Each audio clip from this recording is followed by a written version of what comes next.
Olá, boa noite. Acompanhe agora as principais notícias dessa véspera de feriado. Coleção de boletins de ocorrência. Proprietário de padaria já foi assaltado mais de 15 vezes. Rombo de 300 milhões de reais. Esquema considerado o maior sonegador do setor atacadista do estado é desarticulado.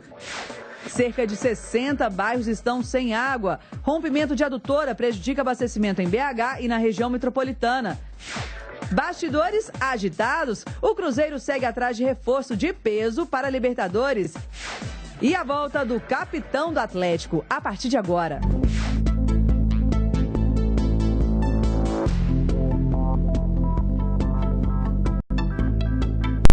Dois empresários do ramo atacadista de alimentos e bebidas suspeitos de sonegação fiscal foram presos hoje em Minas. O esquema fraudou cerca de 300 milhões de reais em impostos não declarados.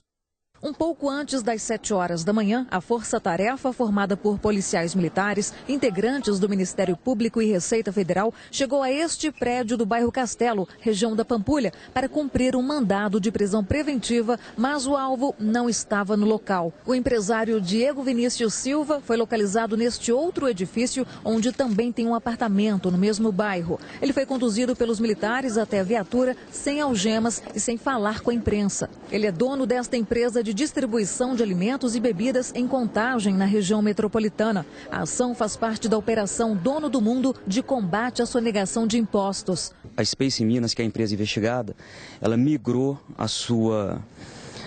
o seu esquema criminoso para uma outra empresa que se chama Ecomix. É um esquema de triangulação de notas fiscais, de evasão fiscal, em que há uma simulação através de várias outras empresas satélites desse esquema que lesa o fisco estadual. De acordo com as investigações, o esquema é considerado o maior sonegador do segmento atacadista de Minas e provavelmente um dos maiores do país, e envolve outros estados. Empresas de fachada usadas nas fraudes, mais de 20, estão localizadas no Espírito Santo, Rio de Janeiro, São Paulo, Goiás, além do Distrito Federal. A estimativa é que o grupo comandado pelo empresário Jairo Cláudio Rodrigues tenha movimentado R$1 bilhão nos últimos 5 anos e sonegado mais de um quarto desse valor, cerca de 300 milhões. Como a gente conseguiu provar que o mesmo Jairo, através de uma outra empresa, ele insiste na prática criminosa, como eu disse, a juíza da vara de inquérito se convenceu desses argumentos e determinou, exatamente para evitar o prosseguimento da prática ilícita, a prisão preventiva dele e de outras pessoas que o auxiliam de todo esse esquema. Outro mandado de prisão preventiva foi cumprido aqui neste hospital, na região sul de Belo Horizonte, onde Jairo Cláudio Rodrigues está internado após passar por uma cirurgia de hérnia. Ele será preso assim que receber alta. Um terceiro mandado de prisão ainda não foi cumprido. José Clebes, irmão de Jairo, que também está envolvido na fraude, não foi localizado. De acordo com as investigações, as vendas da Ecomix aumentaram em apenas um ano, de 14 para 49 milhões de reais. Enquanto isso, o valor dos impostos permaneceu praticamente o mesmo. A mercadoria sai de Minas Gerais, a nota fiscal, aliás, sai de Minas Gerais para outro estado, a mercadoria fica aqui e é comercializada sem a nota fiscal, afetando aqueles contribuintes que pagam regularmente os seus impostos. O dono de uma padaria da capital faz uma coleção que nenhum comerciante gostaria de fazer, o de boletins de ocorrências. Já são mais de 15 assaltos à mesma padaria. Já foi aproximadamente mais de R$4 mil no período de 5 anos. O bairro é o Jardim Comerciários, região de Venda Nova, onde na última terça-feira aconteceu mais um roubo à mão armada. Chegou lá no caixa, ele foi, mostrou a arma pra mim, aí eu já abri o caixa e entreguei o dinheiro pra ele. As imagens do circuito interno mostram quando o bandido de capacete chega à padaria. Ele saca a arma e anuncia o assalto. A funcionária recolhe os R$80 que estavam no caixa e entrega ao criminoso. Logo depois ele vai embora. A ação durou cerca de 1 minuto e foi premeditada. Ele já esteve aqui no domingo, quando chegou 2 pessoas no caixa, aí ele desistiu já. O dono da padaria coleciona boletins de ocorrência. Coisa mais difícil na região Venda Nova que você passar nas avenidas e ter blitz. O país não está fazendo mais blitz na região Venda Nova. Segundo informações, a região sofre com assaltos a farmácias, supermercados e padarias. Comerciantes do local têm medo de gravar entrevista, temendo represálias. Nossa produção tentou contato com a Polícia Militar, mas não obteve retorno até o fechamento desta edição. O segundo suspeito de assaltar uma lanchonete para conseguir frequentar uma festa no bairro Fernão Dias, na região nordeste de Belo Horizonte, foi preso hoje. De acordo com a Polícia Civil, o outro criminoso que participou da ação atirou em um policial e morreu no local do crime.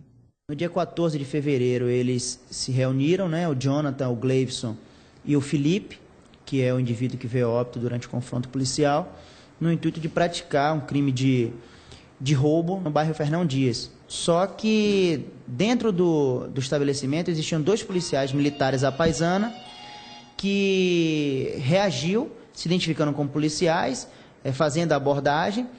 O indivíduo Felipe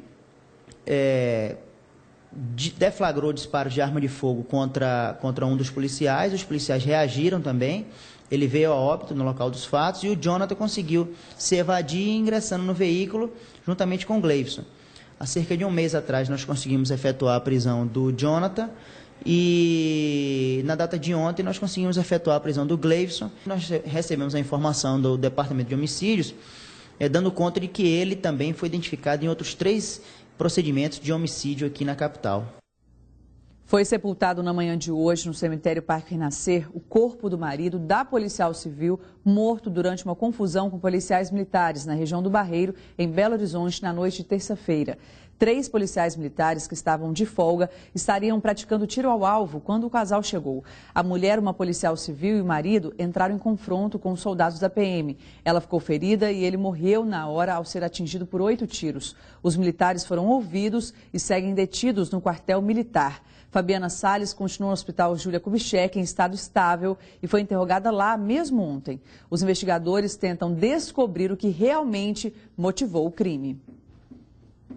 Nessa véspera de mais um feriado prolongado, a preocupação é com o aumento no número de veículos nas rodovias mineiras. Então vamos saber como está a situação agora ao vivo com o repórter Augusto Medeiros. Boa noite, Augusto. Boa noite, Monique. Boa noite a todos. Eu falo ao vivo do anel rodoviário na altura do bairro Califórnia, na saída para Brasília. Neste momento, o fluxo de veículos por aqui é intenso nos 2 sentidos da rodovia. O mesmo acontece no entrocamento do anel rodoviário com a BR-040 na saída para o Rio de Janeiro. Existem também retenções na BR-381. A BRF dará início a partir da meia-noite à Operação Dia do Trabalhador. O efetivo será reforçado nas rodovias federais que cortam o estado.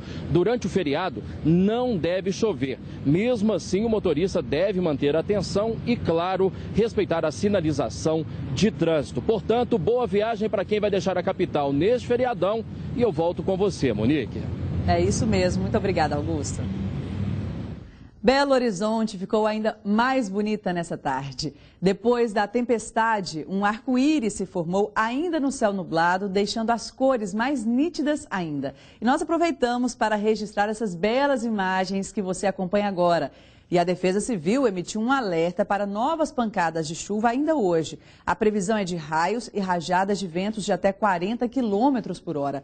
Não houve nenhum registro de alagamento e o alerta é válido até às 11h59 da noite de hoje. Apesar da tempestade de hoje, segundo o Centro de Climatologia da PUC Minas, o tempo-clima não há previsão de chuva durante o feriado. E veja a seguir, mulher é presa por fornecer armas a criminosos. E ainda as especulações no Cruzeiro e a volta do capitão do Atlético. É daqui a pouquinho, aqui no Band Minas.